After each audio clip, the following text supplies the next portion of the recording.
Hey, what's going on, guys? Yo, whoa, that's going in the bloopers. But basically, yeah, we're back. I know it's been a little while, and I said we were on this grind. Like, what is Meruem literally talking about? We're gonna be on the grind. We're gonna be on the grind, and then where is he? Where is Meruem? I don't know. But I want to be locked in, and you know what I'm saying? It's just goals, bro. It's just goals. But anyways, today we are watching fucking. Whoa! I need to stop cursing. It's YouTube. They might. All right, we gotta. Today we are watching Finding Nemo. Like the scary. Hold on. Ruining Finding Nemo with science because I can. I'm a fan of Finding Nemo. I grew up watching Finding Nemo. Were you guys a fan of watching Finding Nemo? They came out with Finding Dory, but I'm not too big of a fan of Finding Dory as much I am with Nemo. But you know what I'm saying? It is what it is. All right, let's lock in and go into the video. All right, bet. Remember that time Disney made a kids movie where a man's wife and children get violently ripped off the census and his only remaining son is left physically disabled, only for that same son to get kidnapped by a trafficker, and now the father has to travel hundreds of miles across predator-populated hoods with only the help of a severely mentally handicapped woman. Yeah, Finding Nemo was crazy. I'm gonna destroy your favorite movie with science, and here's a challenge. Take a shot, or a hit, cause 420. Every time a main character should have become a chalk outline. Your grandkids will be in AA at the end. So it starts with a barracuda clapping virtually Nemo's entire bloodline, and here's where we get our first problem. Barracuda don't eat clownfish or their eggs, but you know who do? Clownfish themselves. Clownfish have been known to spawn, kill, and eat their own eggs, so Nemo's mother would have been infinitely more of a threat to him than any barracuda could have been. Now, to be fair, if you ask the clownfish how they like their eggs, they'd probably say unfertilized, cause those and damaged ones are the ones they'd usually eat, i.e. the ones that wouldn't make it anyway. But that goes against my narrative, so I'm gonna disregard it. The other elephant to address is how clownfish breed. Clownfish are sequential hermaphrodites, where every clownfish is born a male, and the biggest, most him male will transition into a female when the opportunity arises. Such an opportunity would be if a hypothetical barracuda took the alpha female on a dinner date with Batman's parents. That void would get filled by the biggest male clownfish in the area, and his spot would get filled by the second biggest male, and the two would proceed to mate with each other. And since the only clownfish we see in the entire movie are father and son, I'll let you fill in those dots. Clownfish aren't the only fish that switch teams. The Asian sheep's head wrasse does the same, but in reverse. They go from female to male. Although with a face for radio, you will not see them on a movie poster. If Nemo and Marlin having the worst form of family therapy wasn't bad enough, there's a good chance Nemo wasn't ever even alive. What if I told you Nemo means no one in Latin? Which means the movie title makes the theory that Marlin married Itachi suddenly gained legs. He also could have been named after Captain Nemo from 20,000 Leagues Under the Sea. But that goes against my narrative, so I'm gonna disregard it. It's easy for facts to get lost in favor of a better story, and if you don't know where to look, you'd have no way of knowing. Like, you may have heard that the administration started putting tariffs on penguins. Now, personally, I think it's been time those business chickens ponied up. They've had it too good for too long. But I gotta pretend to be partial. So that's why I'm working with ground new. Nemo's mom passed tense her progeny, and his father's going Marlin to Marlene as soon as he gets off school. Ad is over. So Nemo is going to school, and when we get there, we meet these guys. And I remember as a kid, I was not sure what Pearl was. Well, she's a young flapjack octopus. They're remarkably adorable in real life. Problem is, if this were real life, she'd be a lot less cute. The flapjack can be found in depths as far down as 1,500 meters, or 100 meters short of a mile, or about 3.5 Empire State Buildings. And since this pink propeller hat can withstand crushing pressure, if she existed where Nemo could see her, she would be turned into disfigured mush. Think about how getting pulled out of their habitat turns a normal-looking blobfish into a deflated, misshapen whale fetus. There's a whole corpse that got memed, and Pearl being where the sun shines would reduce her to flamingo vomit. Also, at one point, Pearl says this about her arm.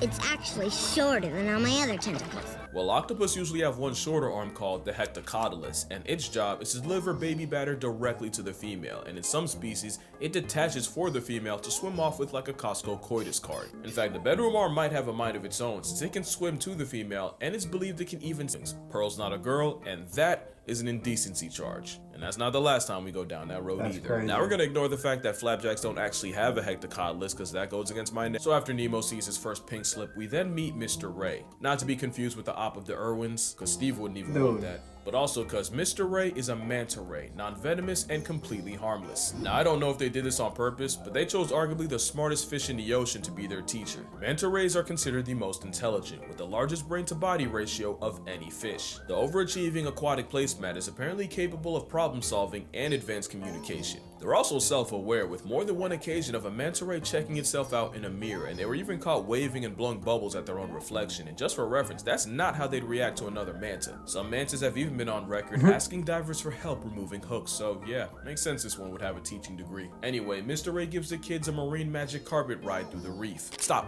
right there. As a kid, it used to drive me crazy that I didn't know what that was. Years later, I have the answer. Spanish dancer. This specific pancake is a nudibranch, aka a type of giant sea slug, and a species known as a Spanish dancer, named after the flowing frills of a flamenco performer. It looks a lot like what SpongeBob got caught watching in 4K, and ironically, sponge is what they eat, and they'll actually steal their toxins for their own use. It's essentially cultural appropriation with poison. They also play for both sides, but unlike clownfish, they're born with both equipment. Now for how they use it, well, sometimes two slugs will donate nativity nectar to each other and head on their way. Some sea slugs have two penile appendages, one for delivering baby batter, and the other to stab their partner through the head to release a substance believed to brainwash the receiver into accepting their love juice while internally rejecting that of a rival. How do Spanish dancers do it?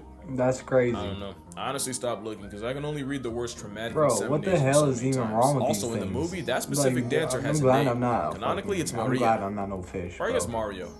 I guess both. So anyway, you know how the story goes. Eventually they get to the drop-off, the kids start doing the type of shit that got Harambe packed, and Nemo decides he really wants to live up to his name and gets himself kidnapped. His father tries to save him, but gets flashbanged by a camera. And yeah, that's accurate. A camera flash might not kill a fish, but it's severely disorienting and like a forced factory reset. That's why they say no flash photos in an aquarium. One time a tuna mistook a flash for a fish and proceeded to one-shot itself into the glass in front of several children. So I take it back. I guess it could have murked Marlin if it made him split his skull on a piece of coral. A little while after that, we get to Dory. She's a regal blue tang and a species of surgeonfish that gained a lot of clout from the movie. She's also venomous with a caudal spine that extends whenever the fish is stressed, meaning Dory has a built-in prison shiv. Not only can it cause severe pain and deep cuts, you're also liable to catch a nasty bacterial infection. That's why they're called surgeonfish, because they will cut you. Dory would also conceal carry a toxin called ciguatera, and poisoning can lead to migraines, trouble breathing, and hallucinations. So yeah, the beloved Disney character can be a real headache to deal with in real life, although to be fair, I've heard the same said about her voice actor. Not long after that, we meet Bruce, and considering he expeditiously kidnaps and essentially escorts them to an underwater white van, he might just be a predator in every sense. But when we see all three sharks, they swear by vegetarianism. We also see this guy. Remember him, he's gonna be important. Now there actually are vegetarian sharks. More than half of the bonnethead shark's diet is seagrass. And turns out whale sharks eat a massive amount of green. But considering we're talking about a great white, a hammerhead, and a mako, the only thing saving a clownfish and a blue tang is they're technically too small to even be worth the effort. Also, when Jaws cries about never knowing his father, it's because many sharks exhibit multiple paternity, where one litter can have several fathers. Shark mommy's womb is like a baby batter bouillabaisse, where paternity is like a lottery system. That was really gross. I'm gonna tone it down. But yeah, Bruce has no way of knowing who his father is. But it could be worse. Baby sand tiger sharks will cannibalize their siblings while in utero. And we know that because one time a scientist tried to slide his hand inside a pregnant shark's nookie and almost got his finger off. Okay, so later on, Marlin and Dory decide to dive into God's blind spot. Now, ignoring the fact that the pressure should have popped their eyes out and pushed their organs out of their mouths, they nearly get sent to a Tupac concert by...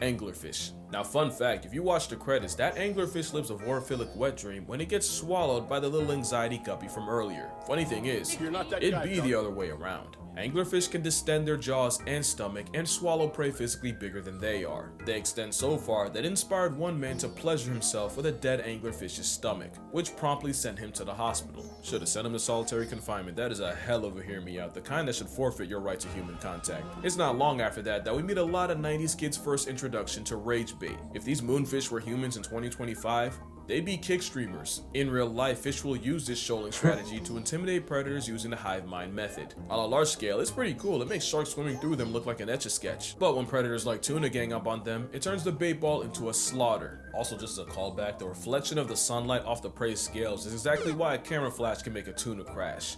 Out, that is. Now let's talk about Nemo, because Buddy would have really become a no one before he ever saw his dad. Let me tell you about osmosis. No. That costume So is diffusion crazy. just means molecules move from one area of high concentration to low concentration, and osmosis is that, but for water. Stay with me now. As a saltwater fish, Nemo would normally have a higher concentration of water inside him than outside, so high to low, water would leave him like his mother left the mortal plane. To avoid meeting her, Nemo would have to take in water while his kidneys work to pump the salt out. But put him in fresh water and the opposite happens. Now the concentration of water would be higher outside Nemo than inside, so high to low, Nemo would get internally waterboarded. So Nemo being flushed in a freshwater sewage plant means he would not make the sequel, as his cells would swell and rupture, and he'd get packed up by water poisoning. Also, fun fact, one line in this movie led to the deaths of thousands.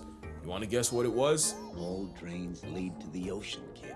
Just like that, Disney sent countless amounts of pet fish to the gulag at the hands of dumbass little kids, and if I had fish at the time, I would have been one of them. It also inspired children to set their goldfish free in the wild. Giant Goliath goldfish is why you do not do that. It's a bug-eyed invasive that's basically a nuke to the natural habitat. Now, I'm not blaming the movie for this, but their hands aren't clean. The irony is, a movie about letting fish be turned a lot of wild fish into pets and a lot of pet fish into the wild. Anyway, back to the father. Eventually, they both get taken by a whale. And oh boy, there is a lot to unpack.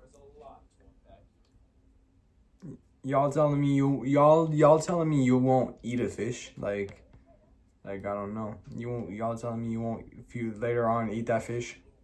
10,000 gallons or like 200 bathtubs. The effort it takes to carry all that means the blue whale can barely move. So yeah, Bluey would have been physically incapable of carrying them to Sydney. But even if they could, Nemo still would have come out of it an orphan. When blue whales hold all that water, they squeeze that water out with their tongue, and anything not water gets trapped in their baleen. It's how they filter feed, which means our fish friends would have been crushed to death by an 8,000-pound tongue.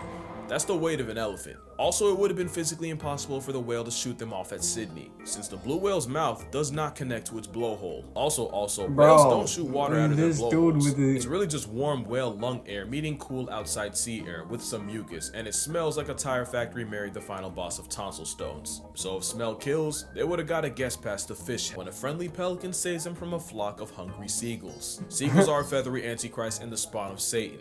And they should be afraid of pelicans, since pelicans are documented literally swallowing birds alive. In fact, one of the most traumatizing documentaries I watched was where Cape Gannets were nesting on Malgus Island by the thousands, but because of overfishing, great white pelicans started pulling up to the nursery. What followed was a bunch of today pterosaurs strolling across the island like a grocery aisle and swallowing any unsupervised chicks alive. Like, you could hear the chicks as they were sliding down their throats, only for the pelicans to fly home just to regurgitate the recently devoured baby birds for their own pelican chicks to eat. So yeah, that's crazy. Nigel might be the real villain here. Now that didn't really have to do with the plot, but I just sat here and overanalyzed a kids movie from 2003 because I have nothing better to do. And if this video gets 150,000 likes, I'll do it to another one. You can probably guess which one.